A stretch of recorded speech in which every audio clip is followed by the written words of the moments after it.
They said it would be just one night. It's only until the plumbers finish. Kylie smiled, nudging my old duffel bag into the motel room. Andrew clapped my shoulder with that distracted, guilty air he'd worn since his mother died. We'll pick you up in the morning, Dad. Promise. I watched their car pull away through the torn blinds, the taillights disappearing like an afterthought. But I didn't sleep.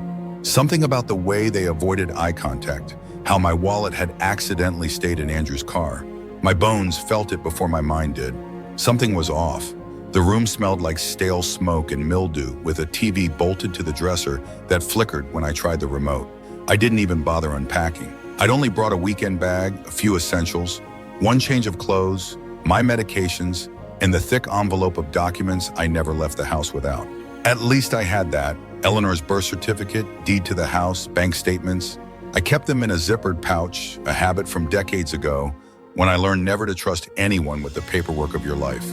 In the morning, I opened the curtain to the sight of an empty parking lot. No Andrew, no Kylie, no phone call. I picked up the motel room phone. It was dead, no dial tone. I reached for my cell. It was still on the nightstand, charging. No service. That's when I noticed the envelope was gone. The pouch, the papers, gone. I tore through my bag, through the drawers, under the mattress like a madman. Nothing. My heart thumped in that heavy, unsteady way it had ever since the bypass surgery. I had my pills, thank God. But no ID, no cash, no cards, no documents. Just a man alone in a faded shirt and yesterday's stubble. I went to the front desk. The kid behind the counter looked like he couldn't be more than 20, chewing gum with indifference. Hi, I was dropped off here last night. My name is Arthur Delaney. I think there's been a mistake. My son was supposed to pick me up. He blinked at me, tapped his keyboard. No reservation under that name. I checked in yesterday. You were a walk-in, paid cash, no ID. I stared at him. That's not possible. My son made the reservation. He brought me here. He shrugged. You're checked out as of 9 o'clock a.m. I'm still in the room. Room's been reassigned. I need to make a call. My son. No phone service today, he said, already turning away. Try next door. They've got a diner. I stumbled into the sunlight like a man drunk. I was 74 years old. I'd never once been arrested, never missed a mortgage payment, never borrowed what I couldn't repay. I raised Andrew by myself after Eleanor died, worked 2 jobs while getting him through school, and now I stood outside a dingy motel, treated like some vagrant who'd overstayed his welcome. At the diner, the waitress let me use the landline. I dialed Andrew first. It rang 3 times, then went to voicemail. I didn't leave a message. I tried again. Same thing. Then Kylie. Her phone went straight to voicemail. I called the house phone. Disconnected. It took me 2 bus rides and 1 long walk to reach our street. My street, Chestnut Avenue, where we'd lived since 1983. My rose bushes were still blooming along the walkway. My old oak tree, overgrown in need of pruning. I smiled a little despite everything. Ignore said everything. Then I reached the door and my key didn't work. I stood there dumbfounded, trying it again and again until the key bent. I knocked, then rang. Nothing. Finally, a neighbor emerged, Janice McCridey from across the street, the one with the yappy tui and the forever linty sweaters. Oh, Arthur, she said, clearly flustered. Janice, do you know what's going on? My key. I'm not sure I should. Andrew said you were moving out, that you were, relocating to assisted living near the coast. Said you'd left already. I felt the blood drain from my face. What? That moving truck came yesterday morning. I saw them take out your things. I assumed, Arthur, are you all right? I turned away before she could touch me. I walked around the house. The back door had a new lock. The garage code panel was gone. Every window shut tight. Even my study curtains had been replaced. White blinds, cold and unfamiliar. I stood in the garden for a longest time. I wasn't crying, not yet. I was calculating. I knew where Andrew banked. I knew the notary who'd helped me draft my will. I knew the contact at the county records office who once complimented my woodworking and told me you're sharper than most people half your age. I wasn't broken, not yet. That night I slept at a shelter downtown. It was clean, quiet, and the man at the front desk gave me coffee and didn't ask questions when I said I had nowhere else to go. I lay on the cassette staring at the ceiling. My body ached and the cold seeped into my knees, but I was already planning. Tomorrow I'd start with the bank, then the notary, then the county. I might be 74. I might be tired, but I still knew how to take care of myself. They thought they could erase me. They were wrong. The bank was my first stop. I arrived as the doors opened, the morning sun still low enough to throw long shadows across the sidewalk. Inside, the air smelled of printer paper and air conditioning. I walked up to the customer service desk with my back straight and my jaw set. "Good morning," I said calmly. "I need to speak to someone about my accounts. My name is Arthur Delaney." The young woman behind the counter smiled professionally. "Do you have your ID, Mr. Delaney?" "No," I said. "It's been stolen." She hesitated. "I'm afraid I'll need some form of identification." "I've been a customer here for 40 years, I interrupted. "I opened my first account when you were in diapers. You'll find my face on the anniversary wall behind you, third from the left." She glanced, unsure. "Let me get the branch manager." His name was Eric. He'd started working at the bank about a decade ago when he was fresh out of college and still unsure how to tie a tie. I'd given him advice on fixing a leaky faucet one day when he looked stressed.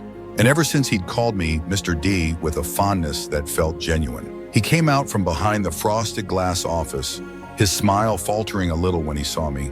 "Mr. Delaney," he said, stepping forward. "Everything okay?" "No," I said. "I need to know what's been done to my accounts. I suspect someone has acted on my behalf without my knowledge." He looked at me, then gestured to the office. "Come on in." Behind the closed door, I sat while he pulled up my information. "There was a recent update," he said slowly, eyes scanning the screen. "Your son, Andrew, brought in a notarized power of attorney. It grants him full access." I felt the floor tilt slightly. "When?" 3 days ago. That was the day they dropped me off." "I didn't authorize anything," I said. Eric looked uncomfortable. "The document was notarized. We keep a copy on file." "Then I want to see it." He hesitated but printed the pages. There was my name, my signature, except it wasn't mine. It mimicked my strong, angular hand, but it was too rounded, too. I never put that little flourish on my A's, and I never ever connected my D and E. "Forgery. They forged it," I said, placing the paper down with shaking hands. Eric exhaled. "Mr. Delaney, if you suspect fraud, we can escalate this, but it will require a formal complaint. We'll have to freeze the accounts temporarily while we investigate." "Do it." "Are you sure it will cut off all access, including your son's?" "That's the point." He nodded, began typing. As he worked, I stared out the office window at the cars driving past. One of them, I imagined, might be Andrew's. Maybe he was on his way to another meeting about selling my house. Maybe he was sipping a latte and telling someone how confused I'd become in my old age. Maybe he thought I'd give up. When Eric finished, he turned to me. "I'll flag everything," he said, "and I'll contact our legal team, but you'll need to file a police report, and you should speak to an attorney." "I already have someone in mind," I said. Next was the notary's office, not the one Andrew had used. I didn't know who that was yet, but the one I trusted, Donna LaRue. She'd notarized my will, my house deed, my durable medical power of attorney. She knew my real signature, like her own. Donna took one look at the forged paper and snorted. "This isn't your handwriting," she said, pointing. "And this stamp isn't real. The notary ID doesn't match any active in the state." I blinked. "You're sure?" She nodded. "It's a copy-paste job. A cheap one, too. I've seen better forgeries from high school pranksters." I stared at the paper again. My name, a fake signature, a fake stamp. They really thought I wouldn't notice. "They think you're old," Donna said gently. "They're counting on people not believing you. But you believe me?" "I always have." I left her office with copies, affidavit, and an appointment with a lawyer Donna recommended, a sharp woman named Lynette Reyes, who'd once sued a construction company into bankruptcy.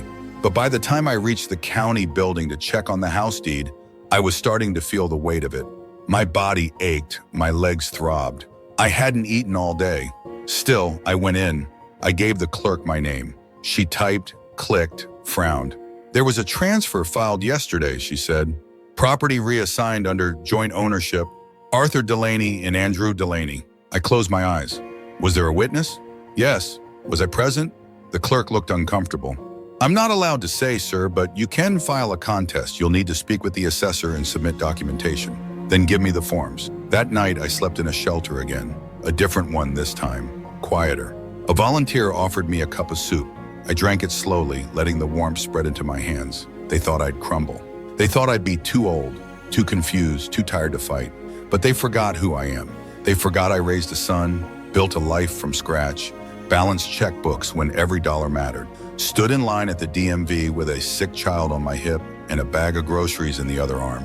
They forgot I'm Arthur Delaney, and I'm not done yet. The next morning I woke before dawn, my body still aching from the cot and my nerves sharpened to a point. I sat on the edge of the mattress and stared at my hands in the dim shelter light. They were thinner now, more vain than I remembered, but steady. I could still trust them to hold a pen, to write my name the right way, to open doors no one expected me to find. By 8:30, I was standing outside Lynette Reyes' office. It was in a modest brick building downtown. No flashy sign, just her name in small letters on the glass. That told me enough. Lawyers who win don't need neon to say so. Inside, her assistant, a crisp young man named Cody, offered me coffee and helped me fill out a basic intake form. He didn't flinch when I said I didn't have ID. "We'll fix that," he said simply, and ushered me into Lynette's office. Lynette looked like someone who could make a judge nervous with one raised eyebrow. Mid-50s, no-nonsense face, gray streaks in her bun like bolts of lightning. She stood to shake my hand. "Arthur Delaney, Donna called me about you, said you've got a forged POA and a family with boundary issues." "I've got more than that," I said. "I've got a son who dumped me in a motel, cleaned out my house, and forged my signature to take over everything." She nodded once. "Start from the beginning." So I told her the motel, the missing documents, the fake power of attorney, the revised deed, the bank accounts. She didn't interrupt, just made notes, asked for dates and names. When I was done, she leaned back and exhaled slowly. "This is a full-on case of elder financial abuse," she said. "You're lucky you caught it early. Most people don't realize until everything's already sold or lost. I only caught it because I couldn't get back into my house." "Well," she said, "we're going to make sure you do. What can we do first?" "Emergency injunction to freeze any financial activity tied to your name, especially real estate. Then we challenge the POA, file for fraud investigation, and if necessary, criminal charges. The forged signature alone is a felony, and if your son's wife was involved, she's liable too." "I don't want to ruin his life," I said quietly, almost surprised by my own voice. "But I want mine back." Lynette looked at me evenly. "Then we do this clean and fast. You'll need to stay off the radar for a bit. If he finds out you're moving legally, he might try to sell the house or empty accounts before we freeze them." "I've already frozen the bank accounts," I said. "The manager was an old friend." "Good, you're ahead of the curve." She handed me a packet of papers and a schedule for the week ahead. Affidavit to sign, hearings to prepare for, evidence to collect. Then she paused. "Arthur, do you have anywhere safe to stay?" I shook my head. "Shelter downtown. It's clean enough." Her eyes softened just for a second. "Give me a moment." She stepped out. A few minutes later, Cody came back in with a note in hand. "We've arranged for a temporary apartment through a partner nonprofit," he said. "It's small but safe, rent-free, just until we get things sorted." I wanted to argue. Pride rose up like a reflex, hot and foolish. But I was tired, and I knew this wasn't charity. This was strategy. "Thank you," I said. That night, I sat on a real bed in a quiet room with a locked door and a lamp that worked. The apartment was no bigger than a shoebox, but it had dignity, a kitchenette, a little desk, a bathroom with clean towels. I ran the faucet just to hear the sound of something that belonged to me again. I pulled out a notepad and started writing. A list of everything I remembered being taken. House, Chestnut Avenue, primary checking account, pension account, automatic deposits, power of attorney, forged, insurance contacts, social security information. Then I started another list.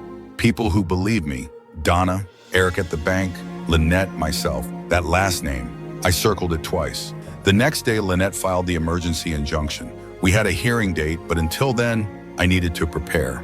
I took the bus across town to the Central Records office, spoke to a clerk named Rosalind, who still wore the same bright green glasses I remembered from years ago when I used to drop off Eleanor's property taxes. She greeted me with a cautious smile. "Mr. Delaney, I haven't seen you in a while." "I've been busy losing my life to my son's ambitions," I said dryly.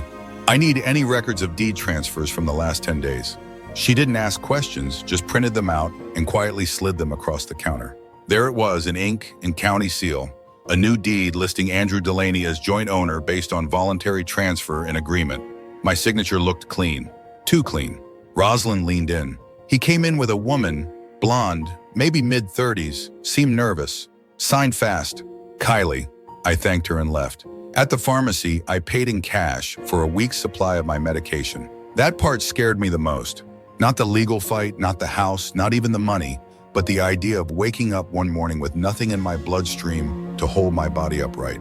I couldn't afford weakness. That night, back in the apartment, I looked at the deed again. I thought of the rose bushes, my bookshelves, the porcelain figures Eleanor had collected, all under someone else's name now. No, not someone else's. Mine. Still mine. And I was going to take it back, page by page, signature by signature. Even if I had to walk into court in my worn-out shoes and a coat too thin for spring, I'd do it, because they dropped me off and thought that was the end. But it wasn't the end. It was only the beginning. I woke early again before the sun filtered through the blinds of the little apartment. My body wasn't used to stillness. Years of waking to alarm clocks, to Eleanor's quiet breathing, to Andrew's cries in the night had trained me to rise before the world did. Old habits, like old hurts, don't go quietly. I sat at the kitchen table with a mug of instant coffee, reading the photocopies of the forged deed Lynette had highlighted.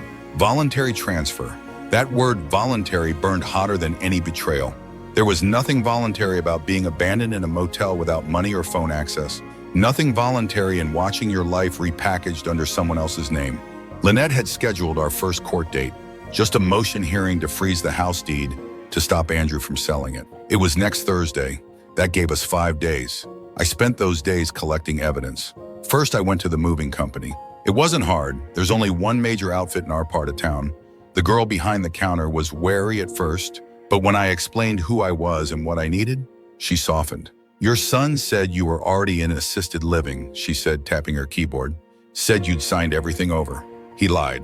She blinked, then quietly printed the service order and invoice. Andrew's name was on every line, his signature again. Clean, neat, nothing like the quick, almost impatient strokes I'd seen on his birthday cards since he was 10. Next, I visited the local post office. The mail forwarding slip was there too, signed it electronically, redirected to a P.O. box, not even to his own home.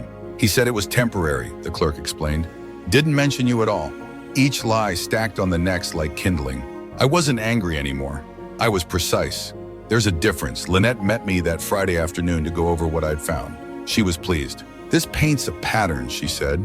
"Intentional misrepresentation. He didn't just act without your consent. He tried to erase your presence from every document." "He wants my house," I said, in my silence. "Well," she smiled, "he can't have both." Saturday, I returned to the street where my house stood. I took the bus again. No car, no taxi, just the city at my back and a tote bag filled with records on my arm. I didn't plan to go inside. I just wanted to see it. But something caught my eye from the sidewalk, a van in the driveway, the back doors open, men hauling in large cardboard boxes. One of them had staging solutions printed across the side. I stepped closer. Kylie stood on the porch, clipboard in hand, telling one of the workers where to place a faux marble pedestal in the living room. I saw it through the open door. They were staging my house. They were preparing it for sale. I walked up the lawn like I belonged there because I did, and stopped at the base of the porch. Kylie's face went pale when she saw me. "Arthur," she said with that fake bright voice people use when they don't know who's watching. "What a surprise." "This is my home," I said calmly, "and I see you're redecorating." She straightened. "Well, it's under new ownership now. Andrew and I thought it would be best to freshen things up. You always said the study needed changing." She laughed lightly. "I didn't." "Does he know I'm here?" "He's at the office. Can I help you with something?" I looked past her. A man carried out my antique mirror, the one Eleanor had inherited from her grandmother. "Tell your husband," I said, "that his father is not a memory. He's a witness, and he's coming home." Then I turned and walked back down the sidewalk, the weight of that moment settling into my spine like steel. The following Monday, Lynette submitted a cease and desist letter to the real estate agency. The staging company received an order to halt all work. A warning was filed with the county clerk's office. We had stopped the train, but we hadn't turned it around. That night, I found myself on the phone with someone I hadn't spoken to in years. George, an old friend from my poker group. We'd lost touch after Eleanor died. He picked up on the second ring. "Arthur," he said, disbelief laced with hope. "Hi, George." We talked for hours about everything and nothing. He told me his back was worse, that his daughter had finally married, that his grandson had flunked out of college but taken up sculpting. I told him just enough. "They tried to erase me," I said softly. "They picked the wrong man," he replied, and I believed him. The next morning, I took a cab to the courthouse and sat in the records office lobby for nearly an hour. waiting to speak to a clerk about an older version of the house deed. I wanted every trace of what belonged to me. As I sat, a woman walked in. Mid-30s, tight ponytail, heels too sharp for comfort. Kylie. She hadn't seen me. She walked up to the front desk and whispered something. The clerk pulled up a file. Kylie leaned over the counter, brows drawn together. Her voice rose slightly. "It's urgent. The sale is scheduled." Then she turned and saw me, our eyes locked. I didn't blink. She turned pale again, then spun around and left. I watched the doors swing closed behind her, watched the clerk look at me, uncertain. "You know her?" he asked. "She's trespassing on memory," I said quietly, "but I'm reclaiming it." Back in the apartment that night, I opened the little window above the sink. The air smelled like spring rain and pavement. I boiled water for tea, took my shoes off slowly. There was a knock at the door. I opened it, and there stood Andrew. He didn't speak at first, just stood there, his face unreadable, his hands shoved deep in his coat pockets, like a boy caught doing something wrong and hoping to charm his way out of it. Andrew had always looked like Eleanor's side of the family. Same quiet eyes, same hesitant smile, but there was something brittle now about the way he held himself, like the lies had started to calcify under his skin. "Dad," he said finally. I didn't answer. I left the door open and walked back into the apartment. If he wanted to talk, he could follow. He did. The place looked smaller with him in it. His presence, his cologne, even the click of his expensive shoes on the linoleum felt too large for the walls. I sat at the table. He remained standing, glancing around like he didn't quite know how to exist in a room that wasn't curated by a decorator or staged for approval. "This is where you're living now?" he asked. "For now," I said, "until the court hears my case." He flinched slightly. "You didn't need to go that far." "No," I said, "you didn't need to go that far." Silence stretched between us. Finally, he sighed and ran a hand through his hair. It was grayer now than I remembered. Stress, or maybe just time catching up to both of us. "I didn't mean for it to go like this," he said. "Kylie, she thought it was the best solution. The house was too much for you. You were forgetting things." "I wasn't forgetting anything," I snapped. "You just stopped listening." He looked away. "You lied to me," I continued, voice low. "You took me to a motel and left me there with no phone, no money, no keys. You forged my name. You transferred the deed. You tried to erase me from my own life." "That's not true." "Which part?" He didn't answer. "I taught you to ride a bike, Andrew. I sat up with you through fevers and nightmares and broken hearts. I gave you everything I had, my time, my savings, my strength. And when I got old, when I slowed down, you decided I was inconvenient." "That's not fair," he said quietly. "Fairness ended when you signed my name to a lie." He sat down across from me, his elbows on the table like he was suddenly too tired to hold up his own shame. "We were drowning," he said. "The mortgage, Kylie's medical bills, the twin school fees. I kept thinking if I could just sell the house, just get a little ahead, I could fix everything. I thought you'd understand. You didn't even ask." He didn't deny it.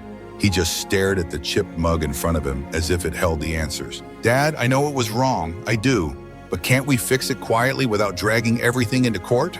I leaned forward slightly. "You want me to stay quiet so you can keep the house?" "I want us to heal," he said, "to move on." "You mean pretend it didn't happen? Let you keep what isn't yours and call it peace? I didn't mean to hurt you." "But you did." He was silent for a long time. "I didn't expect you to fight back," he said finally. That more than anything told me everything I needed to know. "No," I said, "you didn't." I stood. He did too. "I'm not your victim, Andrew. I'm not your burden. I'm your father. And if I have to spend the rest of my life reminding you what that means in court, in records, in sworn affidavit, I will." He looked at me and something passed over his face. Regret maybe, or just the dawning realization that I wasn't bluffing. "I'll see you in court," I said. He left without another word. That night, I didn't sleep much. I lay awake, listening to the hum of the refrigerator, the occasional car outside, the soft buzz of streetlights. My body hurt. My heart hurt more. But there was no part of me that doubted what I'd done. I wasn't just defending my home. I was defending the man I'd spent 74 years becoming. The next morning, Lynette called. "He came to see you, didn't he?" "Yes." "Good," she said. "That means he's scared." "Should I be?" She paused. "No, but you should be ready." I was. Because when your own child forgets who you are, what you've given, what you've endured, you don't argue. You remind them. You return piece by piece until your name means something again. And I hadn't even started. I didn't go outside for the next 2 days. Not because I was afraid, but because I needed quiet. The kind of stillness that lets you hear yourself think without the noise of other people's shame or excuses. I stayed in the apartment with my notes, my papers, my coffee cooling beside a stack of affidavit that had started to feel like armor. I read every line of that forged deed until the curves of my own name, copied, stolen, felt like bruises. By Wednesday morning, I was ready. Lynette picked me up at 8 o'clock sharp. She drove a small silver sedan that smelled faintly of lemon and steel resolve. She didn't talk much on the way to the courthouse, and I didn't need her to. We were two people walking into battle with different scars, but the same aim. At the courthouse entrance, I spotted him. Andrew stood with Kylie by the marble steps, both dressed like they were going to a fundraiser. He in a tailored navy suit, she in a pearl-collared blouse that probably cost more than my rent. They looked polished, presentable, deliberate, but they flinched when they saw me. Good. We didn't greet each other. There was nothing left to say out here. Inside the courtroom, everything felt too bright. The windows let in the unforgiving kind of morning light that lays bare everything. Lines, flaws, falseness. I sat beside Lynette, papers in hand, watching as the clerk called our case. Delaney versus Delaney, motion for injunction. The judge was a woman, older, sharp-browed, silver-haired. I liked her immediately. Lynette stood first. Her voice was calm, deliberate, surgical. Your Honor, my client, Mr. Arthur Delaney, has been the victim of a calculated and unlawful effort to remove him from his home and control his financial assets through the use of a forged power of attorney and an unauthorized property transfer. She submitted the evidence, bank statements, the fake signature, Donna's affidavit, Rosalind's witness statement. Each item passed across the clerk's hands like stones, building a wall. A wall between me and the lie Andrew had built. Kylie shifted beside Andrew, her arms folded tight. Andrew's jaw clenched every time Lynette said the word fraud. Then it was their turn. Their lawyer, a man too slick by half with hair like plastic, rose with a smile that didn't reach his eyes. Your Honor, he began, this is a family matter, not a legal one. My clients acted with concern and good intentions. Mr. Delaney has shown increasing signs of forgetfulness and confusion. They believed he would be safer in assisted care. He turned to me, the performance thick in his voice. No one wanted to hurt him. I met his gaze head on. I didn't blink. The judge held up the document. This signature, she said, is already under forensic review. The lawyer nodded. If it was misunderstood, it's not misunderstood, the judge interrupted. It's contested. There's a difference. Silence. The room held its breath. I'm issuing a temporary injunction, she said. All sales activity related to the property will cease immediately. No access to funds without this court's approval. We'll schedule a full hearing to determine the validity of the transfer and the power of attorney. I exhaled slowly. Mr. Delaney, by now, the judge added, turning to me, I recommend you retain possession of any personal documents and belongings you still have until we sort this out. I intend to, I said. The gavel struck. Outside the courtroom, Andrew caught up with me. You didn't have to do this, Dad. You're making a scene. No, I said, I'm making a stand. Kylie looked like she wanted to say something but didn't. Maybe she sensed that nothing she offered would sound right. Not now. Not after the judge's tone. Not after the paper trail we'd laid down piece by piece. Lynette and I walked away. Back in the apartment, I hung my coat carefully, then sat at the little table where all of this had begun. Just me, a mug of coffee, and the sound of my own heart beating slow and certain. I didn't feel triumphant, not yet, but I felt something I hadn't in weeks. Real, visible, present. That night, I pulled out a photo album I'd managed to grab before everything fell apart. I flipped through the pages slowly. Andrew with a baseball glove, me holding a fish he'd caught, his first day of school, his college graduation, a younger me with tired eyes and proud hands. I wasn't perfect, but I had been there for everything. Now for once, I was going to be there for myself. The battle had only just begun, but I wasn't backing down. The apartment felt smaller the next morning, not because it had shrunk, but because the weight I'd carried into it had grown lighter. There's a strange kind of energy that comes after the first real pushback, a sense of motion, like a train finally creaking forward on rusted tracks. I wasn't anywhere near the end, but I wasn't standing still anymore. I went back to the bank that afternoon, this time not as a man asking for answers, but as a client reclaiming control. Eric met me at the entrance. We saw the court's order, he said, ushering me inside. I've already flagged the accounts and suspended all activity under the disputed POA. Your funds are secure, Mr. Delaney. I nodded. Thank you, Eric. But I'd like to do more than secure. I want to reset. He looked up. I want to close every joint account Andrew has access to. I want new cards, new passwords, new signatures, everything. He didn't hesitate. We'll get started right away. We sat together for nearly an hour. I signed forms, answered security questions, re-established myself line by line. It felt like peeling off layers of someone else's decisions until I found my own voice again. I'm also going to need to open a separate trust, I added, for a future transfer. Eric didn't ask what it was for. He just nodded and slid the forms across the desk. By the time I walked out, the sun had already begun to set. The sidewalks were bathed in gold, and for the first time in weeks, I allowed myself to slow down, to breathe in the evening without bracing for a call or a new betrayal. Back at the apartment, a letter was waiting in my mailbox.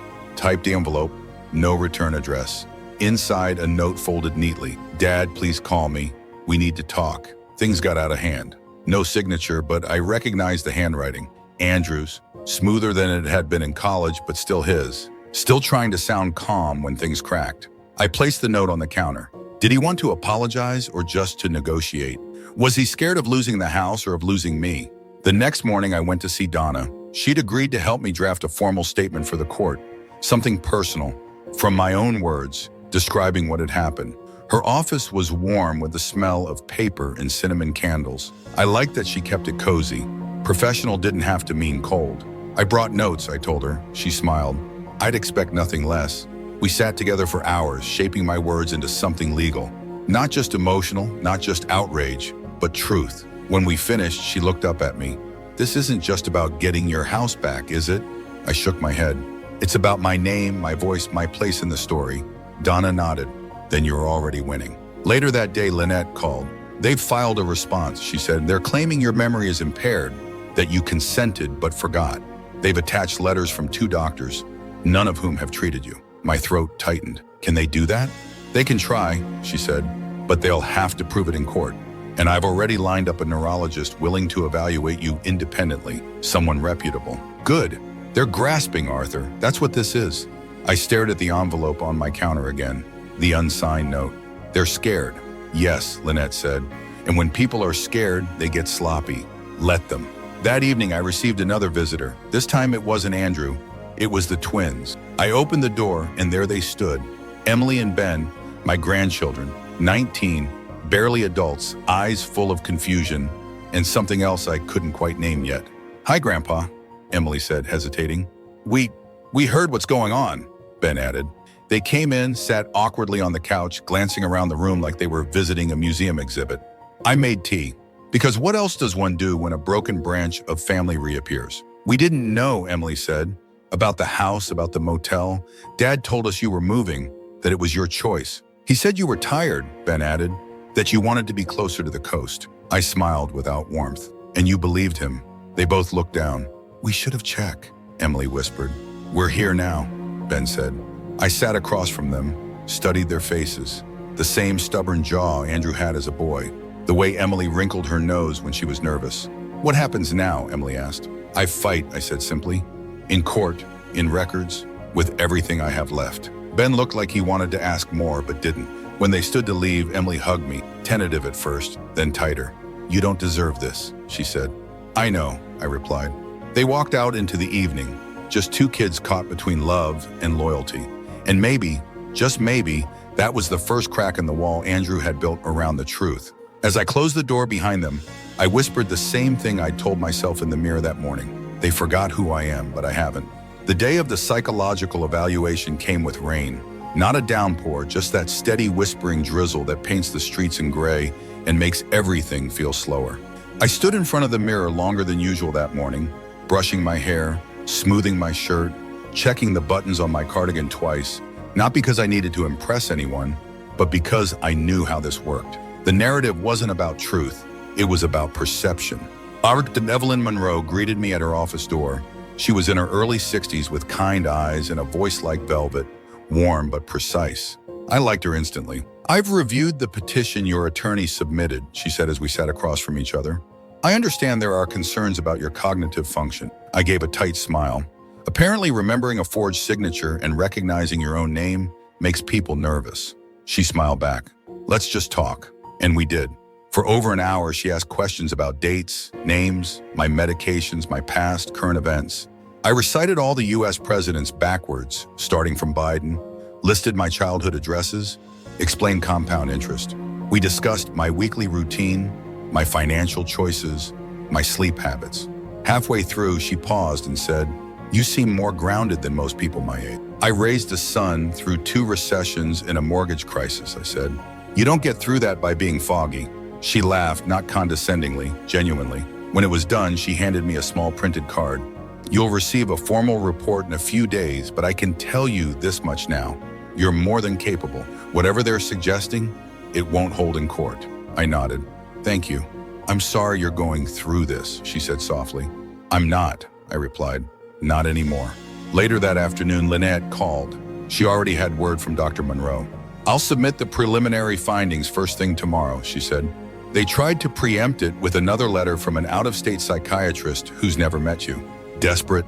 Exactly. That evening, I sat at my little kitchen table staring at the rain-streaked window. The apartment didn't feel small anymore. It felt like a command center. Every corner held a strategy. Every drawer had papers that could outlast someone's lies. My phone buzzed, a message from Andrew. "Dad, please, we need to stop this. Let's talk." I didn't reply. He'd said we needed to talk before, at the motel, through notes, outside the courtroom. Every talk he'd proposed came after another layer of his deceit peeled off. Every request was wrapped in fear, not love. Still, I couldn't sleep that night.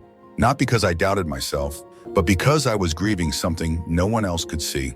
The father I'd been for him, the man who had covered his mistakes, paid his debts, cheered his victories even when he barely looked back. That father had been laid to rest somewhere between a motel parking lot and a forged document. But another man had risen in his place, one who remembered the value of his own name. The next day, Lynette and I met to finalize the complaint for the full hearing. We were not just contesting the deed transfer and the power of attorney.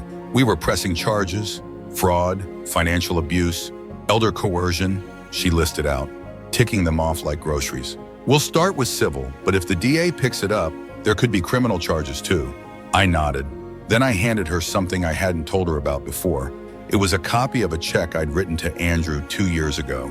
$75,000 marked business loan, a signature in my own hand. Below it, a notarized agreement he'd signed promising repayment within 12 months. He'd never paid a cent. Lynette raised an eyebrow.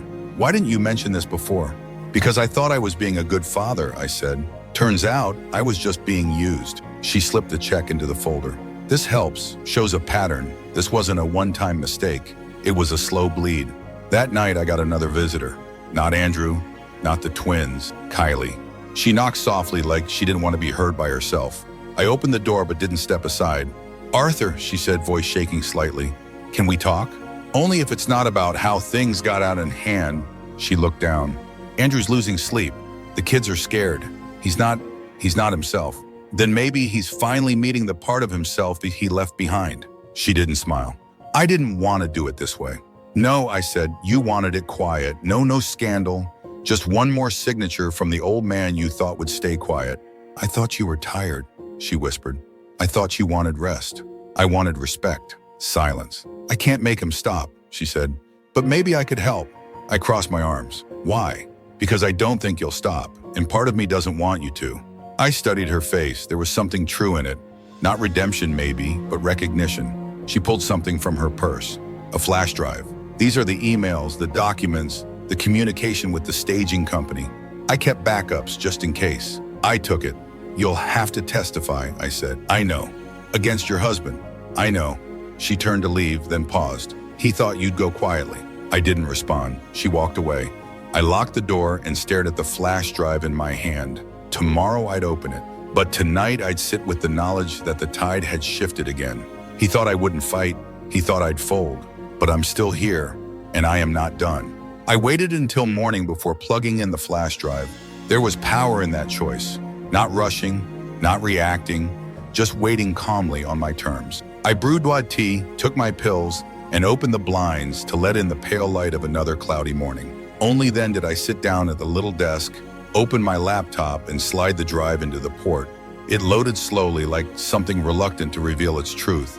Inside were neatly labeled folders: deed prep, POA drafts, interior contracts, sale timeline. But it was the folder-marked correspondence that made my hands still. I clicked. Emails, dozens of them, between Andrew and Kylie, between Andrew and realtors, between Andrew and a lawyer I'd never heard of. One thread dated back months before the motel.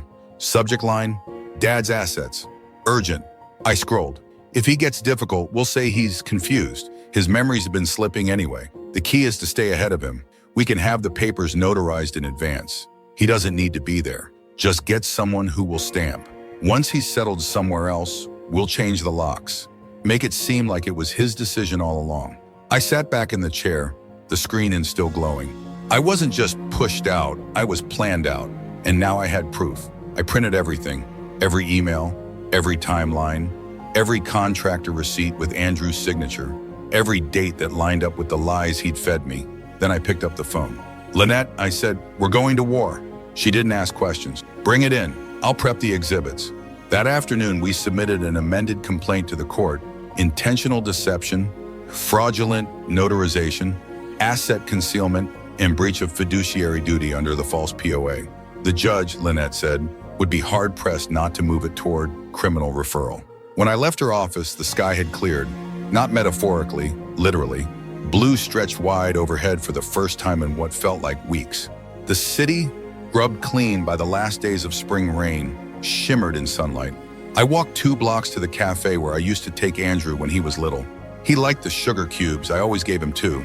I ordered tea and sat by the window. Across the street was a playground. A little boy chased pigeons while his father watched, my family, laughing when he stumbled. I wondered what kind of man that boy would become. Who would he blame when things got hard? China? Who would he expect to clean up his messes? That night, I got another call. Evelyn Monroe, the psychologist. "I finished my report," she said. "It's done and submitted." "And Arthur?" I went a little beyond. "What do you mean?" "I included a supplemental opinion on cognitive abuse.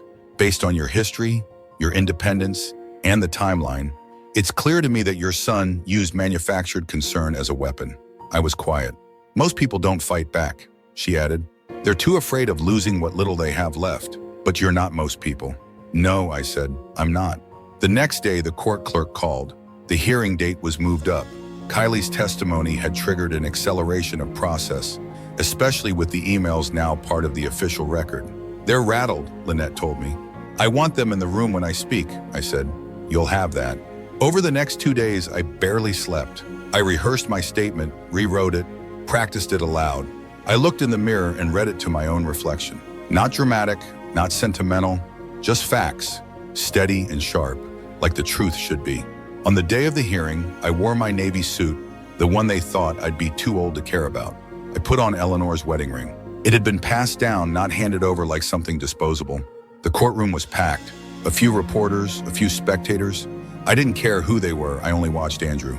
He looked smaller this time, less sure, like the weight of his plan had finally settled onto his own shoulders. Kylie sat beside him, pale but composed. The judge addressed the room, then turned to me. "Mr. Delaney," she said, "you may proceed." I stood. "My name is Arthur Delaney. I am 74 years old. I was born in this state. I raised my son as a single father after my wife died unexpectedly at 47. I paid off our mortgage. I paid for my son's education. I never missed a bill." My voice didn't shake.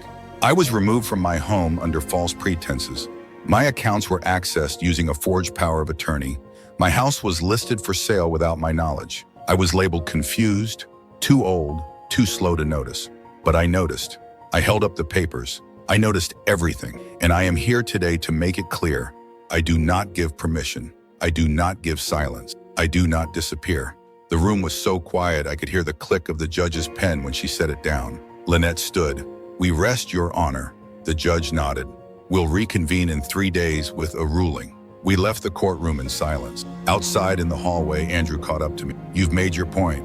I turned to face him fully. "No," I said, "I've made my line and you've crossed it for the last time." He didn't follow me. He just stood there alone and I walked out. The sunlight waiting, not just on the sidewalk, but in my bones. 3 days later, I dressed slowly. Not because I was nervous, but because I understood the weight of what was coming. You don't step into a room where your life will be decided without pausing, without acknowledging how far you've walked in shoes that weren't always kind to your feet. I wore the same navy suit, Eleanor's ring, but this time I added a freshly pressed shirt. Not bright, not loud, just enough. Lynette met me on the courthouse steps. "Today is about clarity," she said. "The judge has all the evidence, all the testimony. Now it's up to her." Inside, the courtroom was quieter than before. Fewer people, no reporters, just those who had to be there and those who had nowhere else left to stand. Andrew sat with his lawyer, shoulders tight. Kylie wasn't beside him this time. Instead, she sat on the other side of the room, alone. The judge entered. We stood, sat, waited. She read from a prepared statement, her tone calm and firm, the cadence of someone who'd weighed every word with care. In the matter of Delaney versus Delaney, the court finds that the power of attorney filed on behalf of Mr. Andrew Delaney was fraudulent, lacking verifiable consent, and improperly notarized. Furthermore, the transfer of property was executed under misrepresentation and without the voluntary participation of the original deed holder, Mr. Arthur Delaney. She paused. Effective immediately, all rights, ownership, and control revert to Mr. Delaney. All accounts accessed under the forged POA will be subject to audit. The sale is void. The locks will be changed under court supervision. I heard a gasp. I don't know if it was Andrew or me. The judge continued. Additionally, this court recommends referral for potential criminal investigation under the jurisdiction of the district attorney. Charges may include fraud, elder abuse, and unlawful possession of property. It landed like thunder in the room. Andrew turned to his lawyer. The man leaned in, whispered fast. Andrew's hands twitched on the table. The judge looked at me. "Mr. Delaney, your case sets precedent, not just for legal remedy, but for dignity. You remembered who you are. Let the record show." The court did too. I stood when she exited, not because anyone asked, but because I needed the weight of the moment to settle upright in my spine. Outside, the sun was high. Lynette walked beside me, papers in hand, quiet satisfaction in her step. "That's the hard part," she said. "No," I replied. "That was the necessary part. The hard part came before. The silence, the doubt." We reached the sidewalk. She turned to me. "What now?" I looked down the street. Home. That word had changed. Not just a house, not just brick and windows and rose bushes by the fence, but a place I never left behind, even when someone tried to take it. "I go back," I said, "and this time, I carry the key." Later that afternoon, a locksmith hired by the court met me at my own front door. He was kind, didn't ask questions, just nodded as I showed him the door, the garage, the side gate. Within the hour, every lock had been changed, every trace of their access removed.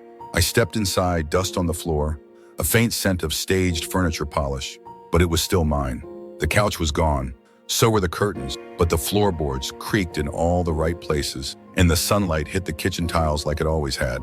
I walked room to room, found Eleanor's mirror left in the garage wrapped in a moving blanket, found my old tools in a box labeled donations. I unpacked them slowly, placing them one by one into the cupboard where they belonged. Not for charity, for continuity. That night, I sat in the living room on a chair they hadn't taken, with a cup of tea in my hand. Outside, the wind stirred the rose bushes. Inside, I felt something settle. Not joy, not triumph, just truth.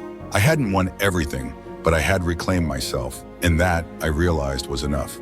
I didn't expect the phone to ring that night. Not after the ruling, not after the locks had been changed, and the house had been made mine again. Not just by law, but by presence.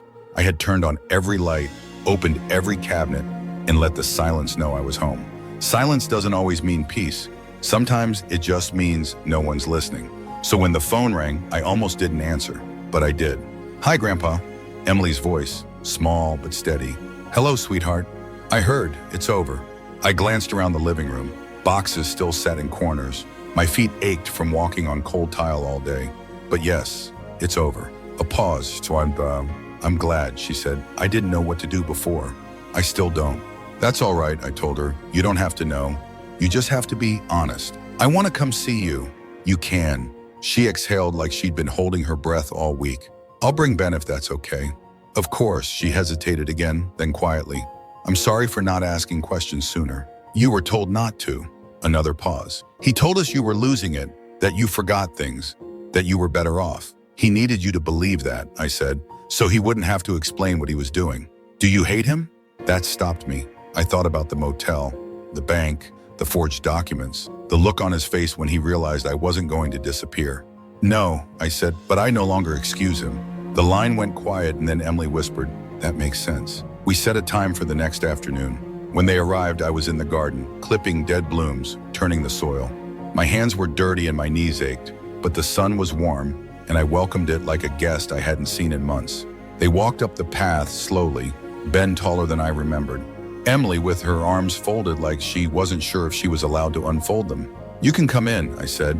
"This is still your grandpa's house." Inside, we sat in the kitchen. I made sandwiches, not the kind they grew up with. My hands weren't as fast as they used to be, but good enough. We ate in near silence. Then Ben spoke. "Is Dad going to jail?" "I don't know," I said. "That's not in my hands now. It's in the district attorney's." Emily stared at her plate. "He's angry. He says you ruined everything." "I imagine he does. He says you turned on him." I sipped my tea. "No, he turned on me. I just turned back around." Ben nodded like he didn't fully understand, but respected it anyway. "You didn't deserve this," Emily said. "No one does," I replied. "But that doesn't stop it from happening." I didn't ask them to take sides. I didn't scold or explain further. I just let them sit in the house they once ran through with popsicles and let the weight of everything settle where it belonged. Later, Emily walked into the living room. She stood in front of the fireplace, staring at the empty space where my photos used to be. "They packed all this up," she said. "They did? Why?" "To make it look like I'd already left." She turned around. "Do you have the pictures?" I nodded. "In a box. I haven't had the heart to unpack them yet." She crossed the room, opened the nearest box, and began to lift them out. One by one, frames wrapped in newspaper, memories unwrapped carefully. Ben joined her. They placed them back on the mantel. Me with Eleanor, Andrew as a boy, Emily's kindergarten picture, the faded photo of my father in his military uniform. The room began to look like mine again. Not because of the walls, because of what they held. When they left, I hugged them both. No tears, just long, quiet embraces, the kind that carry both apology and forgiveness without needing to say either. After they were gone, I sat back in the kitchen and stared at the table, at the note Andrew had left me in the apartment, still folded, still unsigned, still unanswered. I didn't need to open it again. I knew what it said. What mattered now was what I said, and what I chose to say was nothing. Sometimes silence isn't absence. Sometimes it's the most powerful sentence of all. The next morning, I called Donna. "I need a new will," I told her, "and a living trust." She didn't ask why. She just said, "Come in at noon." The last one I'd made was nearly 15 years ago, when Eleanor had just passed, and Andrew was still someone I believed in without hesitation. Back then, the house had been left to him by default. My accounts, my belongings, even the little cedar box that held Eleanor's wedding ring. I'd trusted him to carry all of it forward with care. Now every clause needed rewriting. When I arrived, Donna had already drawn up a draft. We reviewed it line by line. I took my time, not because I doubted her, but because I wasn't going to sign another paper without knowing exactly what it meant. "No house to Andrew," I said. "No access to accounts, no healthcare decisions, nothing." "Understood," she said. "And if he contests it, we'll add a no contest clause," she replied. "Anyone who challenges the will forfeits everything." I nodded. She passed me the pen. I signed my name slowly, carefully, the real way, with the strong cross on my T and the slight gap between my D and E. My signature, imperfect, unmistakable. When I was done, she notarized it herself. The stamp clicked down onto the paper like the sound of a door locking behind you. "I'll keep a copy on file," she said, "and I'll notify Lynette." Good. Back home, I opened the box of keepsakes I hadn't touched since moving back in. Inside were photos, cards, old recipe clippings, and near the bottom, a letter from Eleanor, written the year before she died. Her handwriting always looked like it had been pressed too hard into the page. "If you ever have to stand alone, Arthur, you stand with your back straight and your hands steady. You've always been stronger than you let on." I read it twice, then folded it carefully and placed it in the drawer beside my bed. That evening, I received a letter in the mail. Real envelope, real stamp, from Andrew. No return address. Inside, a handwritten page. "Dad, you've made your point. I know you don't want to hear from me, but I'm writing anyway. Not to excuse myself, I know I crossed a line. I panicked. I let Kylie's fear and our debt push me into something unforgivable. But I need you to know it wasn't hate. It was weakness. I thought I was protecting you. I was really protecting myself. I'm sorry. I don't expect forgiveness, but I wanted to say it anyway. Andrew." I folded the letter and placed it in the same drawer as Eleanor's, not because it held the same weight, but because it came from the same son who once brought me a smooth round stone he had found. I didn't respond. Apologies are seeds. Let them rest in the dirt. Some grow, some don't. The next morning, I called a man named David. He was a social worker I'd met years ago through a community project. Retired now, but still sharp, still involved. We had coffee on the porch, and I told him what had happened, all of it. Not for sympathy, but for purpose. I want to help other men like me, I said. The ones who get pushed out of their own lives. The ones who think being quiet is the same as being safe. He nodded. There's a shelter program that could use someone like you. They've been looking for men with lived experience, not just lawyers, real voices. I'm interested. Then we'll get you in. That evening, I stood in the kitchen and looked around. The cupboards still weren't full. The house still echoed in certain corners, but it was mine again, and I was no longer afraid of the quiet. I pulled out a notebook from the drawer, wrote on the first page, "This is how it started. Not with a bang, not with a betrayal, but with forgetting who I was, and then remembering loud enough to be heard." I closed it. There was more to write, but for now I had peace. Not because they gave it to me, because I claimed it. The first time I stood in front of the men at the shelter, I didn't plan to say much. I'd brought coffee and donuts, something small, something ordinary.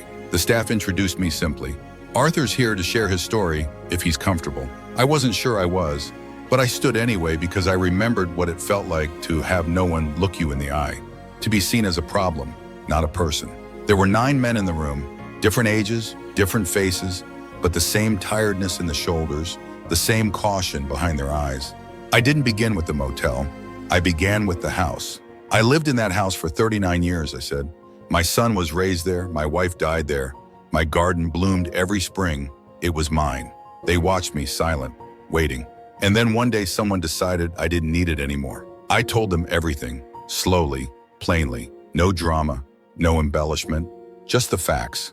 The forged documents, the bank, the courtroom, the silence, the memory of my own name. One man, maybe 50, asked, "How did you know it was really happening? That it wasn't just you losing control?" "I didn't," I said. "Not at first, because that's how they do it.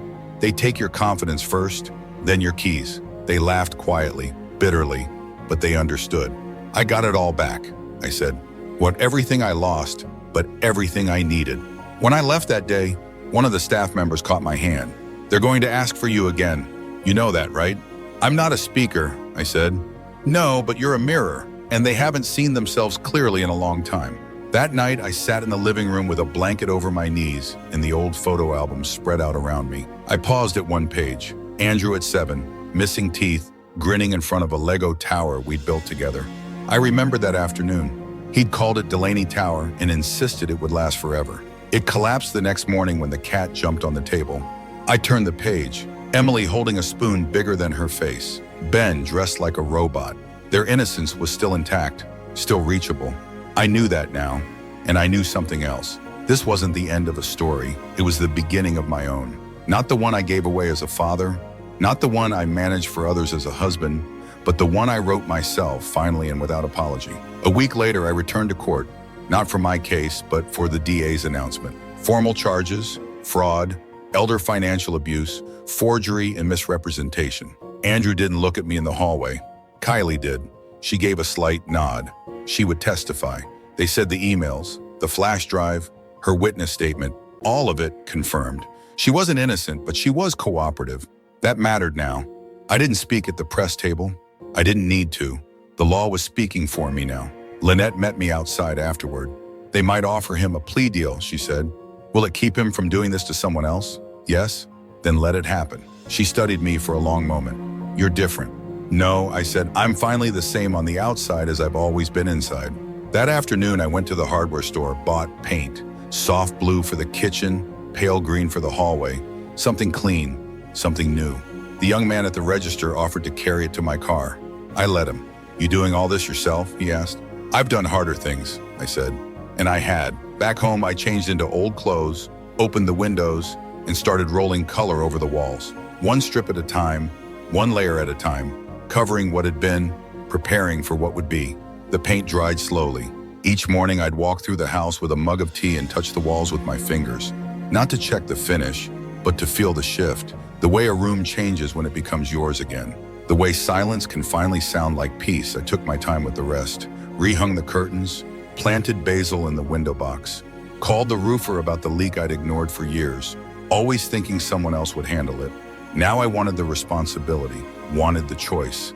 And with every nail hammered back into place, I was reclaiming more than a house. I was reclaiming the rhythm of my own life. Emily started coming on Saturdays. She'd bring pastries, half squash from the bus ride, and sit at the kitchen table while I cooked. She never asked to help. She just showed up, which was more than anyone had done in years. One day she brought a man with her. His name was Max. Kind eyes, soft voice, hands that didn't fidget when he sat at my table. He asked about the rose bushes, and when I told him they weren't blooming this year, he offered to help move the soil. "I'm not here to fix anything," he said gently, "just to lift where I can." After they left, I sat alone and smiled. Not because of him, but because of her. She was finding her own one, just as I had to, and she was doing it with her eyes open. Ben came too, though less often, always awkward, but always earnest. He brought his sketches once, shyly, showing me a portrait he'd drawn of the old house, just as he remembered it before the staging. He'd drawn me standing in the window watching. "You always seemed like you were thinking something big," he said. "I usually was," I told him. We laughed. That Sunday, I received a certified letter from Andrew's lawyer. Inside, a formal apology, typed, notarized, stiff with legal language, but clear enough. He admitted to forgery, to acting without consent, to misusing my name and property. The statement would be used in court as part of his plea agreement. There was also a handwritten note, separated. "I don't expect you to forgive me, but I wanted to put it on paper, not for the court. For you, I took something sacred and made it transactional. I thought I was saving us. I was really saving myself from shame. You didn't deserve it. I know that now. Andrew." I folded it once, placed it in the same drawer as the others. That letter wouldn't be framed, wouldn't be destroyed. It would just live there quietly, like a wound that healed enough to stop bleeding, but still remembered the pain. That night, I took a long bath, first one since coming back to the house. I let the water rise slow and hot, let it cover my knees, my hips, my ribs, let it hold me, not as a rescue, but as a rest. And for the first time in a long while, I didn't think about what had been taken. I thought about what I'd kept, my voice, my name, my will. When I got out, I put on clean clothes and walked barefoot through every room. No music, no television, just the sound of a house that had learned to listen again. I paused in front of the mantel, touched each photo with 2 fingers, whispered the names of the people in them, not for memory, but for continuity. They hadn't gone, and neither had I. At the edge of the living room, I placed something new, a small frame, simple wood, no glass, inside the first page of my notebook. This is how it started. And underneath it, a blank page waiting, not for someone else to fill it, but for me. Some days I forget it ever happened. Not because the pain is gone, but because the story no longer controls the room when I enter it. Now when I wake up, the first thing I notice is the light, the soft way it leans through the window over my kitchen sink, how it rests on the floor where I used to stand every morning for 40 years. Not as something nostalgic, but as something earned. I no longer check the mailbox with dread. I no longer second-guess the sound of a knock. I no longer rehearse my worth in silence, waiting for someone else to name it. I know who I am. The DA accepted Andrew's plea. No jail time, restitution, public record of guilt, community service, the judge said, in settings that remind him who he tried to silence. I didn't object. I didn't attend the sentencing. Let the system speak for me now. I was done narrating that part of my life. I've moved forward, not moved on. Because some things shouldn't be gotten over. Some things should be remembered so they don't happen again. The shelter asked me to speak monthly now. There's a waiting list for my sessions. Men show up early. They bring notebooks. They take notes, not on my story, but on their own. One of them clapped my shoulder last week and whispered, "I thought I was the only one." "You're never the only one," I told him. "You're just the first to say it out loud." Emily calls every Friday. Ben sends sketches. Little moments come in like sunlight, unannounced but welcome. Kylie mailed me a Christmas card with no return address. I didn't reply, but I didn't throw it away either. And sometimes I still talk to Eleanor quietly, not expecting answers, just sharing the air. "See what I did?" I say aloud. "See what I remembered." And in those quiet seconds, I swear I can feel her smile. There's no revenge in what I did. No great cinematic twist, just dignity picked up piece by piece. Just truth spoken without apology. And just a man, older now, stronger still, who learn that the most dangerous lie isn't the one they tell about you, it's the one they convince you to believe. So if you're reading this and you felt it, whatever it is, know this. You are not a burden. You are not a ghost in someone else's story. You are not done. Stand up, say your name, take one small thing back today. Your password, your bank account, your keys, and then take the next. You don't need to burn bridges to walk away. You just need to remember you were never supposed to disappear quietly. Not you, not Arthur.